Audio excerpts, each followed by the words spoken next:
Hal Sparks radio program, mega worldwide. I've had people walk out of me before, but not when I was being so charming. Video streaming at halsparks.com. I don't care for you or for the putrid sludge you're troweling out. Damn puss-faced little pimp stick. True progressive talk. Might be a good time for you guys to give up. We are waiting patiently for Philip Ittner to join us. He'll be with us in a few minutes. It is always the struggle is real. Getting someone on the show from Ukraine while so much is going on, especially how many. I think at my count, Johnny Million, and your count might be different than mine. We'll see. There have been 6 world-ending, we're in World War III, the nukes are going to fly moments that I can count since last May. Right.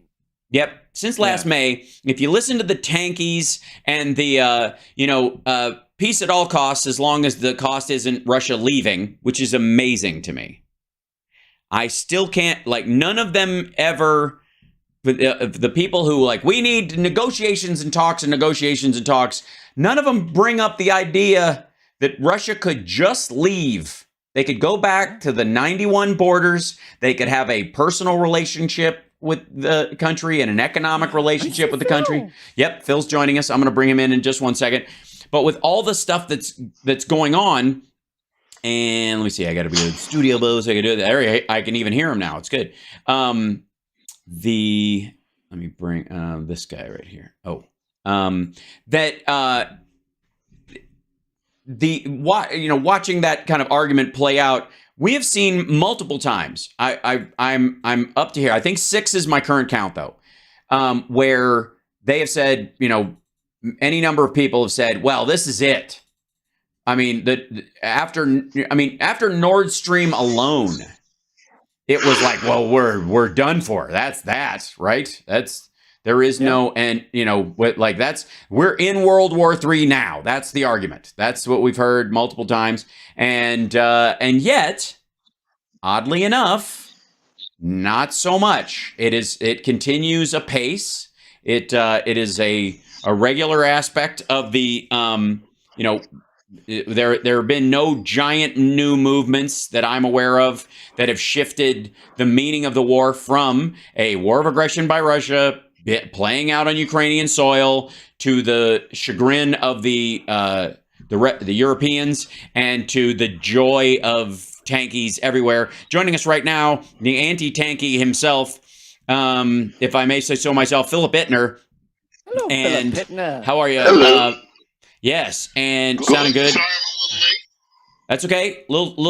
You're a little late, a little tinny, but we'll work it out.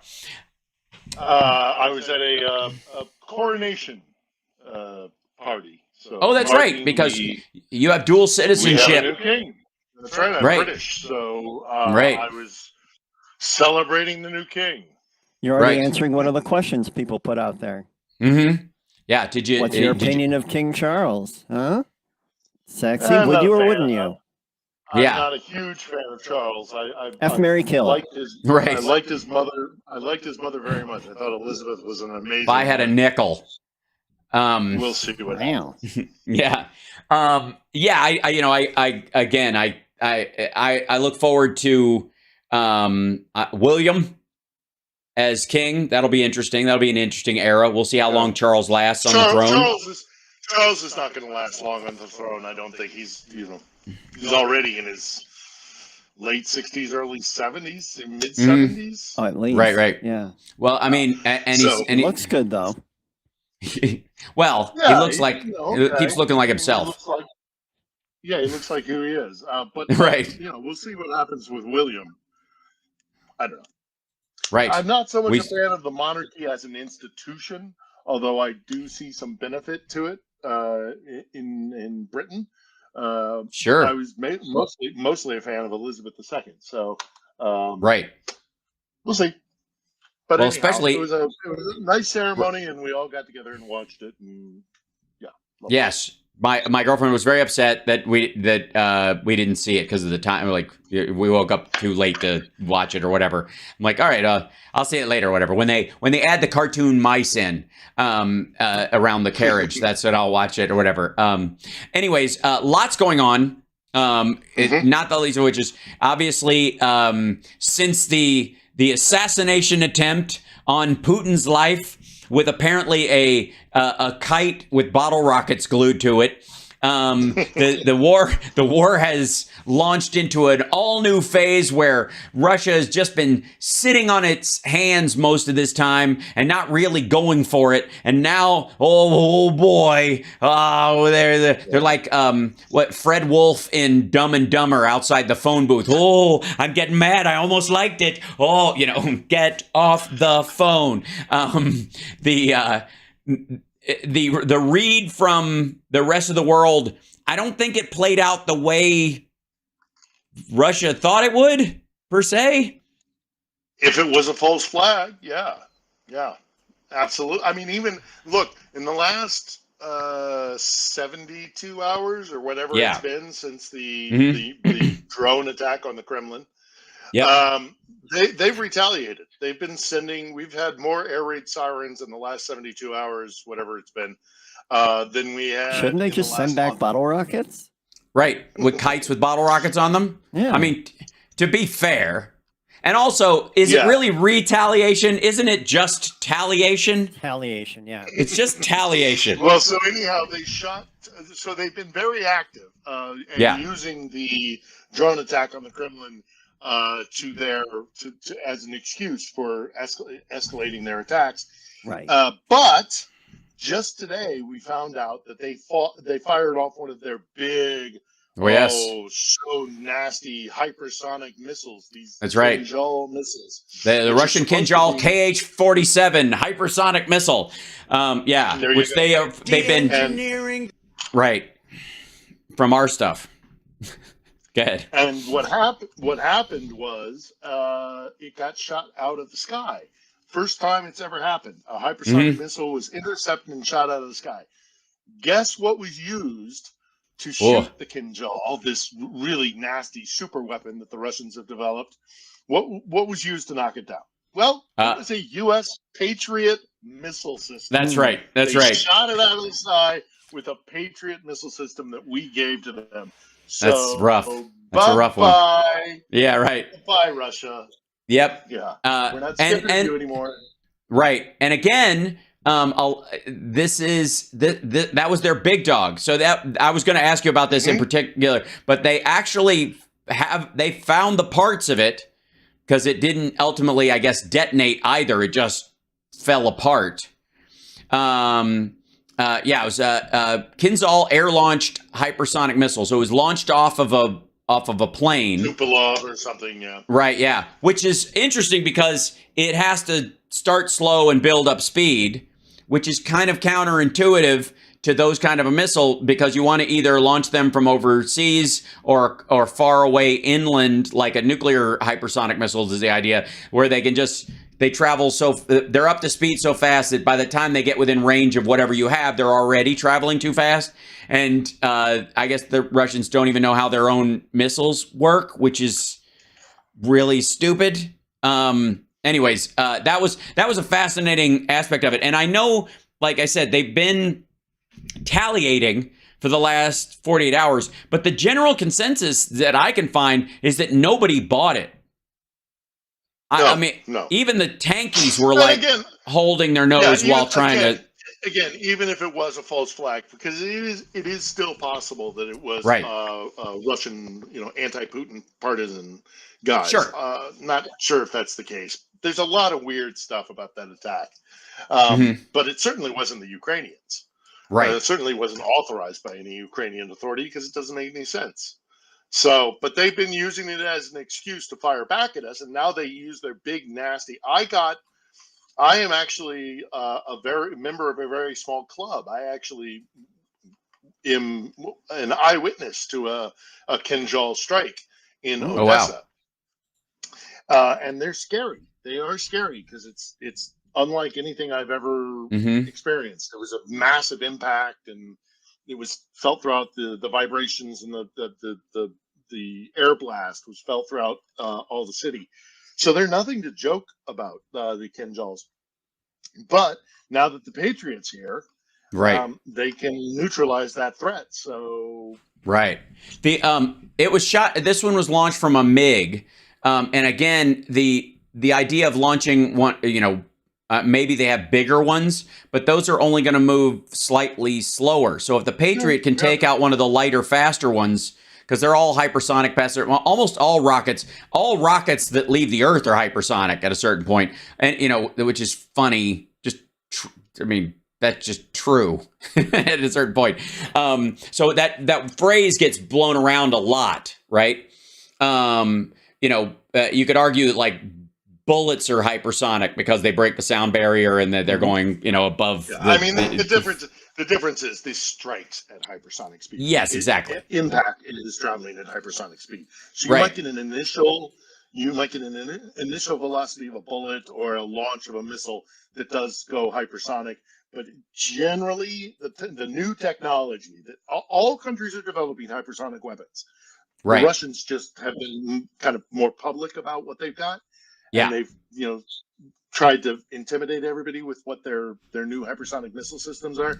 It's basically this new technology that allows munitions to actually travel at hypersonic speeds, the duration of their flight, and then the impact going at that speed, which is why Odessa, when I got hit by the hypersonic missile, it was such a bizarre thing because it had a completely different impact signature than anything I've ever been shot with. So, well, let's take a break. We'll be back. Not a joke.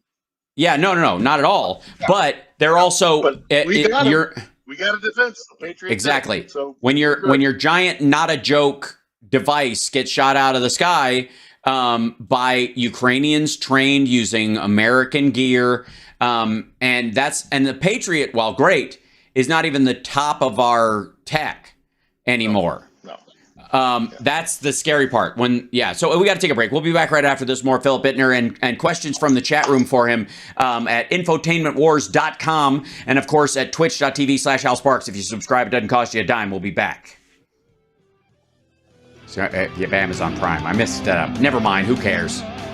Talking too fast and reading at the same time. Yeah. Attention.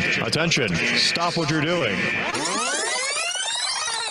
Because we're coming back to the Hal Sparks radio program, Mega Worldwide. Oh my God! They went a little crazy with it, and I appreciate it. Now let's get back with Hal Sparks radio program, Mega Worldwide. Welcome back. There's been a lot going on in the news in Russia, essentially, partly because of this. Like there's always supposed to be this trigger point. There always seems this moment where we're this close. It's World War III. This is it.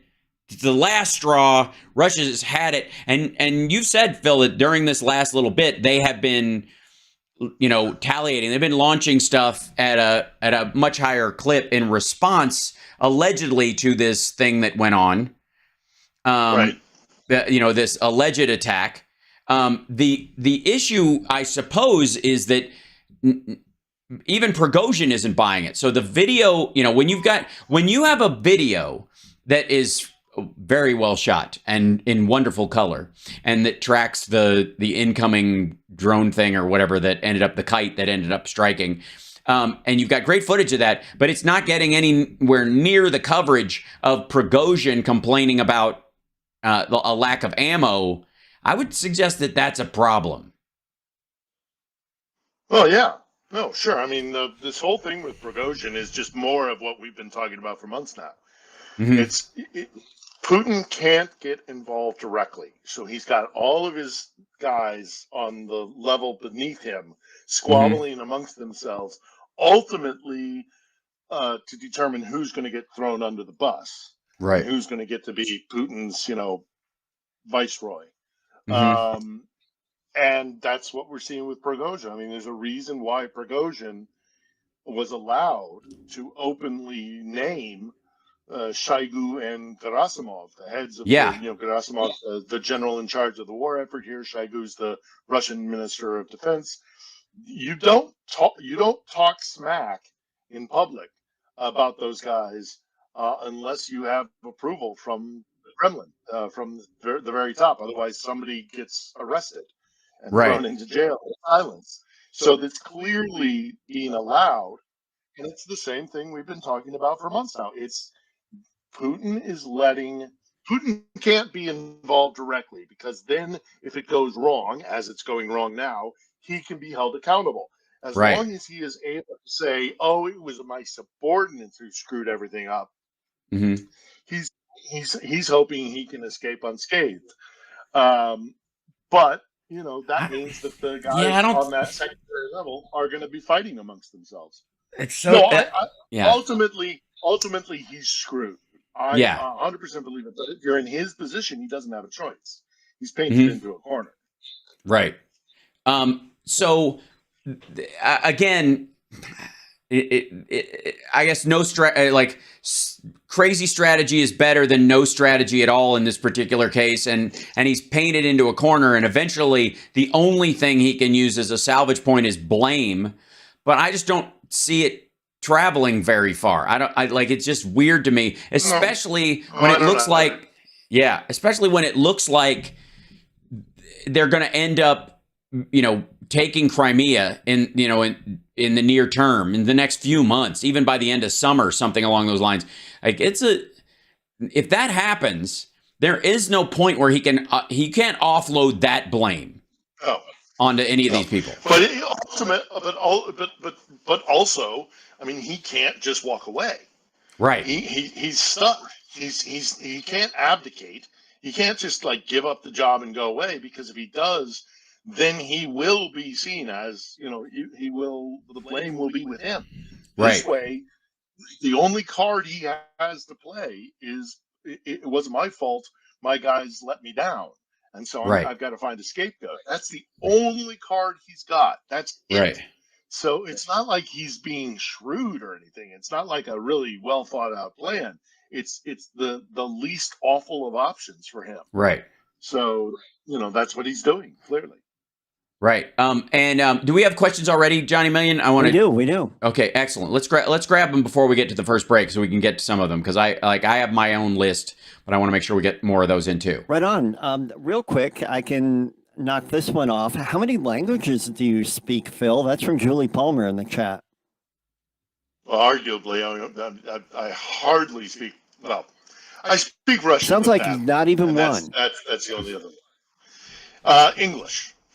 So one. No, I've heard you speak other languages.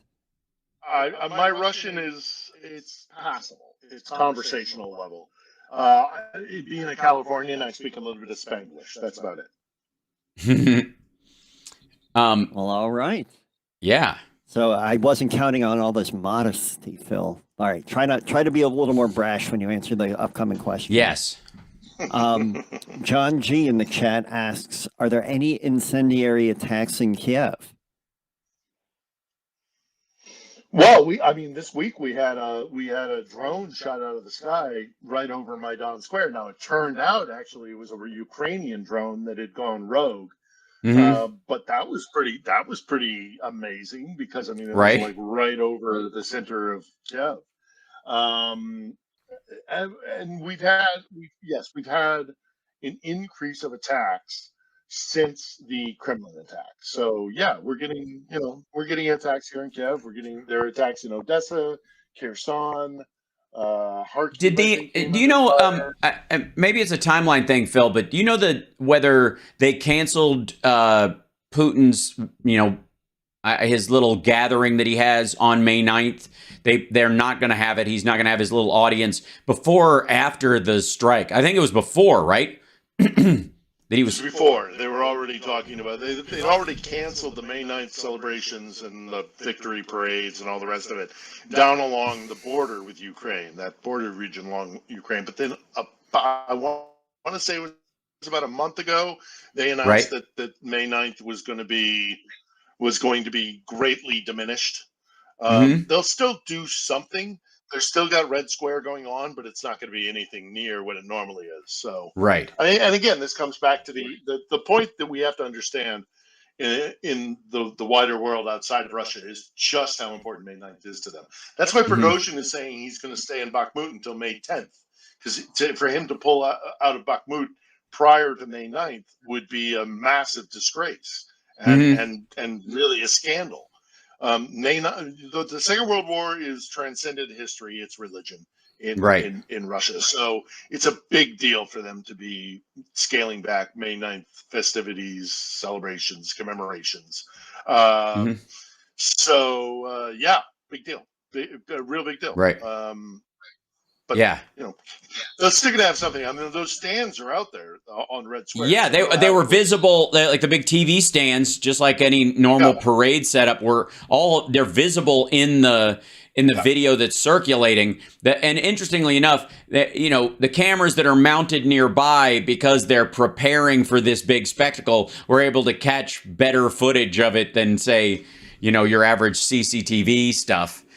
Which I think is also very telling and leans people in the direction of it being a false flag and ultimately ridiculous. Meanwhile, that video of Prigozhin walking around dead Wagnerites and pointing at them and saying they the people that don't provide them with ammunition will have their guts eaten in hell and that kind of stuff, and using the F word for gay people for soyu and that kind of stuff, which is, again, really common in Russian swearing, but at the same time, saying it of the military leadership is definitely, it can't just be ignored as a reality.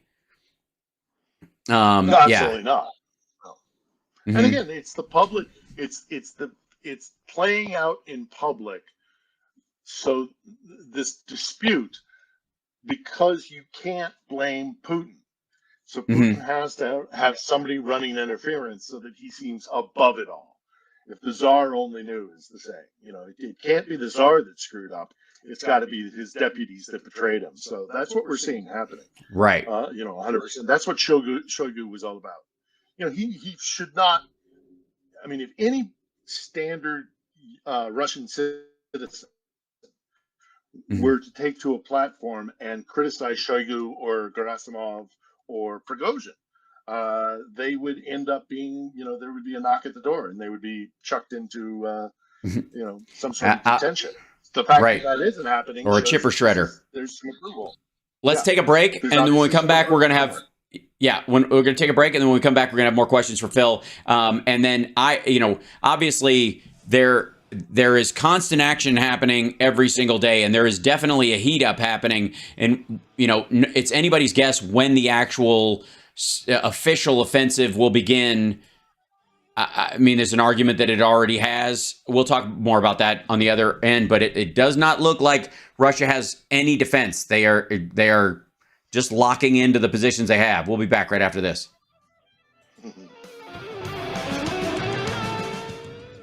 Hal Sparks radio program, Mega Worldwide. So the much ballyhooed red pill versus the blue pill versus the black pill versus white pills. There's all sorts of pills going around in the world of ideology, and the idea that the red pill is an analogy from the Matrix, where people would take the red pill and see the world as it truly is. And so people who have been red pilled are the ones who can see the truth, and the rest of us take the blue pill and go back to sleep, and we live inside the Matrix as one of its expendable stooges. And the idea is that if you're working for the Matrix, then you are the enemy, period, end of story. So the other ancillary aspect of red pilling is that anybody who isn't red pilled is not just wrong, they're violent opposition. They're eventually going to need to be put down because they're effectively just drones or whatever. So and the reason I bring that up is because there's a guy named Gonzalo Lira, who is, I believe, Brazilian and Peruvian American. Okay, he's Peruvian American, and he's a dual citizen of United States and Chile, and he's been. Chile. Yeah. I didn't know he was living in Kharkiv. I thought he was in the States because his videos are pretty crap, actually. They're pretty. He's American for all practical purposes. The idea that he doesn't have a Chilean accent. He doesn't. He sounds like your kind of run of the mill grunty incel over the hill weirdo from the States. That's what. But he started his whole thing on as a pickup artist, Like, and I wouldn't even say pick up, anti-woman, you know, the idea of like negging women, and you can get beautiful women even if you're ugly, because all you got to do is treat them like crap, and women are always, you know, and this is why you know, they need to be told who's boss and blah blah blah. And so he was a dating coach who looked like he looked like I don't know that I would ever think this guy had a date. I am being so careful. And he called himself Coach Red Pill, which I mean, is there a douchier way of like labeling yourself? Anyways, so he was doing Russian just propaganda. Describing it has kind of given me a semi. Yeah, I understand. And, he was in Kharkiv. And I thought from his videos, because he was usually just up against sort of a drywall background in a crappy apartment, that he was like in Florida or something. That's the energy he gave off in his stuff. But he had a relatively big audience. Like he had amassed under this Coach Red Pill thing a rather large, sizable audience that he then started feeding Russian propaganda, direct Russian propaganda. And you were saying, Phil, that they grabbed him in the beginning of the war as a propagandist and let him go. Yeah, they grabbed him, I want to say, in like June or July of last year. And it was a big deal in the tanky world because he suddenly disappeared, and they're like, oh, look, proof, Ukraine is a fascist police state. But really what it was is they dragged him in, and they said, what are you doing? Why are you here? What are you, why are you spreading propaganda in essence? But then eventually they let him go. Right. And he came out and said, I wasn't abused, I wasn't tortured, nothing like that. I'm staying in Kharkiv, but I'm not telling anybody where I live. And he continued to spew anti-Kiev, pro-Moscow, pro-Putin propaganda. And he was left alone I was stunned that he was in Kharkiv and doing this, not even like considering the state, but like considering like people on the street, if they saw him in Kharkiv, would give him a beatdown. I mean, I was surprised he was walking the streets of Kharkiv, especially after it had been reclaimed. Yeah. So, but today, apparently, it was decided that he had crossed the line, and he'd broken certain laws. I mean, we have limitations on the First Amendment as well. You can't yell. The old thing is you can't yell fire in a crowded theater. Right. Equally, at a time of war in Ukraine, they have decided that it is against the law for you to spread Russian propaganda or to openly call for attacks against Ukraine. And they determined that this guy was stupidly saying just that. He was spreading propaganda, and he was calling for attacks on Ukraine, and he was spreading the Russian narrative that everything is Nazi in Ukraine and it deserves everything it gets, that kind of stuff. And they said, no, you've crossed the line. So they've arrested him, and we'll see what happens. I've been monitoring it throughout the day because it happened today. Or at least we saw the result of the raid and the arrest today. Because I think he was streaming when they came in, or he started when he heard they were outside. Well, they filmed the arrest. I don't know if there was streaming on the other side, but I'm sure the American embassy has been, contacted. He is an American citizen, but he also has broken Ukrainian law, so he's either going to go through a trial. And if he's convicted, see some jail time in Ukraine, or he's going to get just kicked out of the country. And we were discussing it at the cocktail, the coronation party I was just at, and the general consensus was it would just be wiser to kick him out of the country. Right, just kick him out, because turn him into a martyr if you throw him in jail. Right. Agreed. And wherever he ends up, the support structure he has to recreate from scratch effectively. And then it becomes even more obvious if he's being paid by Russia or if he's just doing this because he's a scumbag. From that point on, without the support, does he keep pushing the same points once the payments dry up? that's, and he would be violating certain sanctions if he was being paid as a foreign agent, as we just discovered with Godzi Kodzo and the Black Hammer crowd that were just arrested for, putting up fake local candidates in Florida while being paid by the Russians to do so. So that happened this week as well. And then there was another guy, Purpelin, right? Who I think that was his name. Purpelin. The author, yeah. you mean? Yeah. Yeah. The Russian author who somebody blew up his car. His driver was killed. He was badly injured. He is an anti-Ukrainian, Russian nationalist writer. Right. And, who's to say who did it? But it's another, instance of stuff going on internally within Russia, where, this war is coming home to, inside Russia. I'm not an advocate for attacking authors. No, but I like that happened inside. That happened inside Russia, right? Value targets. Yeah, right. Inside Russia, I want to say it was outside of St. Petersburg, but don't hold me to that. It could be Rostov. While I do not advocate attacking authors, because I think there are higher value targets, that if you're going to try and get somebody, it could be somebody else, and I'm not a big fan of like that kind of action. But right, that's their business, because that was Russians. There are lots of very angry Ukrainians right now. Yes, who want to retaliate. That's retaliation. That's true retaliation. Right. Let's grab another question before we get to the break, Johnny Million, because we got a couple more minutes before we have to take a break. Got one from Nick Rich, who suggests sanctions and penalties placed on Russia help Ukraine.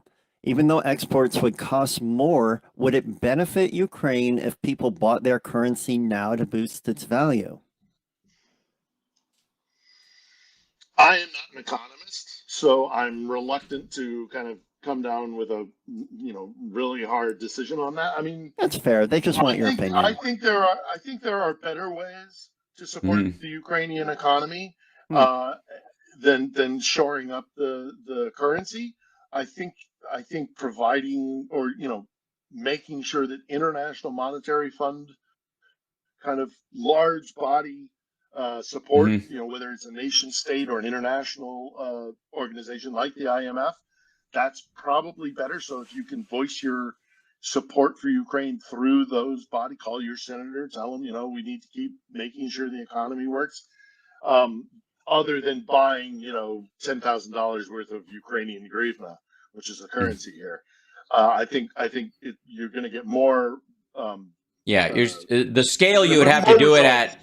To make a real impact, is sort of out of the reach of most folks. But buying actual stuff and showing it online and that you've bought it and that kind of stuff, those kind of things help, because that's genuine economic activity in there. And it was in Novgorod where Prilipin was hit. And he, by the way, he was not just a writer. He fought, he was engaged in military action. He's all sorts of things. He was, he's a nationalist. He's a Russian nationalist. He's an anti-Ukrainian, zombie Russian nationalist. Right, gotcha. So, and I'm not surprised to see Novgorod is a very nationalist area. Right. Let's take a break. When we come back, a happy ending, because beyond even the jobs numbers, we'll be back.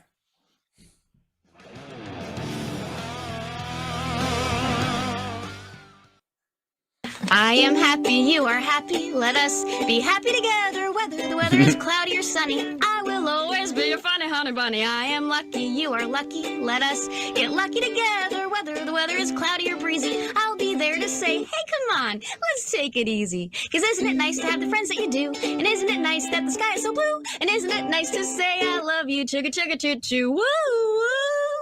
I am smiling, you are smiling. Let us smile together. Whether the weather is cloudy or stormy, I will still be there in the morning. I'll be right by your side in the morning. I'll make you breakfast in the morning. I hope that you like cereal. Love it. Welcome. There's so much to cover. Sometimes for me, and I presume everybody has a little bit of good news or something that's, and just you just being here with us, Phil, and being safe, considering, we are, the nukes are in the air. Joshua has already decided that war games can be won, and we're all doomed, obviously. There's some news makes me feel good because, while not necessarily good news, it takes the place of the fact that it's in the news at all means that there's not enough awful to go around on a particular day. And that sometimes in the news can be good. And then I'm of course referring to the American couple that was arrested for smuggling going into Israel because they were trying to smuggle in 375 pounds of fruit roll-ups. Ladies and gentlemen, I don't know what the cost of fruit roll-ups locally in Israel is. I don't know how much you love them. All I know is that every time I had a fruit roll-up, I felt like my hands were sticky for the next 3 days. Yes, absolutely. Apparently, it's because they're very popular in Israel, and a single pack of them can go for $6 because of inflation. So, yeah, they're 50 cents in the United States a piece by volume. 375 pounds of fruit rolls. Now, I think it was a mistake to try to sneak them in like packets of money on your leg by just licking them and sticking them layer by layer. I think that was a mistake, especially because both of them. Lick them, dude. They'll stick to anything. They'll you don't have panels in. You don't have to, but you're gonna. And of all the countries to try and smuggle in something, Israel, right? Into Israel's midnight. Going to be Midnight Express. They're going to think it's a bomb, and right, exactly, yeah. And somebody frisks you, and their hands get stuck. So yeah, or at least come back, covered in blueberry. Yes, right. We can tell. We've already smelled your hands. We know you're guilty. So there is obviously congrats on having a new king. I suppose that's also part of it. Love the outfits. Thank you. The pomp, the circumstance, the circumstantial pomp, the pompousness, all of it, and all the blue and gold, all the blue and yellow. Yes, Joe Biden and her granddaughter dressing in blue and gold, or that's right. Yes, wearing Ukrainian colors. Yep, the carpeting in Westminster Abbey. I imagine Putin sitting in his bunker beneath the Kremlin or wherever he is. Absolutely fuming because of course he's desperate for Russia to be reestablished as a great world power and respected around the world. And the Buckingham Palace said, "No, we don't want any Russians here." So there was no representation of Russia. So Putin must be furious. Yeah, and he lost Tucker Carlson this week. I mean, he did. That's how do you Tough week for old Vladimir. Yeah, and Tucker was very he was essentially the beginner of the storyline. He kind of set everything in motion for the right-wing media sphere. He was the guy, whatever he talked about, within 24, 48 hours, it was everywhere. And now he grabbed. Never called me a racist? Has Putin never called me a racist? Right. Yeah. Exactly. So they don't know what to talk about right now, and it's obvious. And then the jobs numbers came out at the same time, and it's just, oh gosh, it's just so good. Yeah. And again, the false flag didn't work. So, and Johnny Million, let's grab a couple more questions before we run out of show, as often happens. Sure. Stargal from Twitch asks, did Russia indeed use phosphorus bombs in Bakhmut? They have been. There's international investigations going on into their use of white phosphorus. I don't know if they used it in Bakhmut. I believe they did. I know that they have used them in other places. Mariupol, I believe, was one place where they're accused of using white phosphorus. But yes, there are a number of international war crimes investigations going on into Russia's use of phosphorus weapons, which they should not be Mhm. doing. So, and they're going to be found guilty because they have been using phosphorus. I just don't know if they used it in Bakhmut or not. Mhm. I know that they used it in other locations, and I wouldn't be terribly surprised if they used it in Bakhmut. But yeah, no, they're Yeah. criminals. They're war criminals. There's a ton of footage of what people believe is white phosphorus landing on Bakhmut, and it looks it looks pretty obvious that they are, but the international war crimes groups will go in there and test the soil and that kind of stuff to verify it before they say so. But it hasn't stopped them, like you said, from using it in other places, nor will it stop them. That I'm talking to you, Chechnya. I'm talking to you, Georgia. I'm talking to you, Armenia and Azerbaijan. They don't care. They're never going to care. They're going to castigate us for not caring about stuff that we actually care about, and then they're going to not care themselves. That's the amazing part. Let's grab another one, Johnny. Sure thing. Can you comment on this? The UK has been caught purchasing illegal / sanctioned oil from Russia via re-export from India. And apparently the article is called Inside the Murky Trade of Russian Oil. Yeah, I heard about this. It's certainly possible. I know that, and who else did this? Israel, I believe, has also done this, where they go through a third party that is not observing sanctions, and then that third party sells it onward to another country. Strictly speaking, actually, it's not even illegal. It's And it deflates. By the way, it pushes down the price of Russian oil because it effectively keeps it at a wholesale price. The other thing it does, because it's still well below, the international amount, is that what India is doing largely in its sales, and I have to read the article to know if people are directly talking about this, but they are processing the oil and selling gas. They're selling diesel and gasoline, and specifically, which again is not the same thing. It, buying it themselves at a lower level and then processing and selling the refined stuff at a lower cost because they're getting it from Russia ultimately undermines Russia's economic structure anyways. So that's why the rest of the world market is just looking the other way if it does bother them at all, which I don't think it does. And Israel even said, if I'm remembering correctly, Israel even said, we actually even checked in with the State Department, and they kind of said, we're not crazy about it, but we're not going to stop you. Yeah, and the site of that story I just looked it up is Global Witness, which is isn't it like an environmental front group effectively, and some of those have been, some of them are great about the idea. Some folks are just hiding, like the sanctions aren't doing anything. Storylines, which is very suspect. It's been bubbling along for a long time, but well, I say a long time. It's been bubbling along for the last handful of weeks. It's not a significant factor.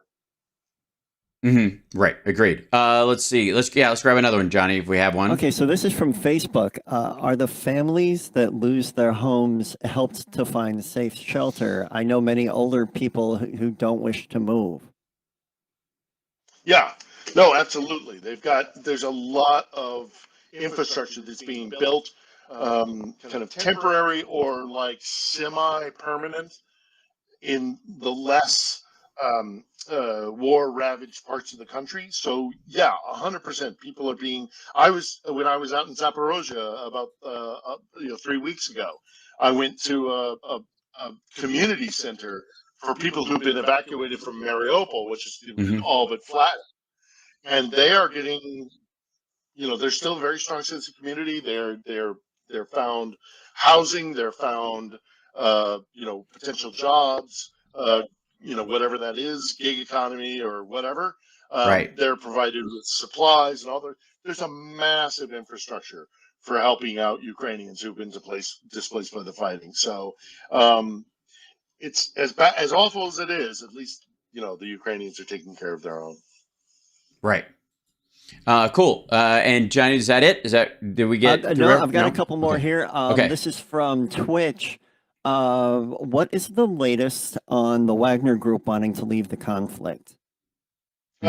So Prigozhin came out within the last 24 hours or so. He put out two videos, one in which he was absolutely furious, and we talked about that, the swearing and all the rest of it, and naming names.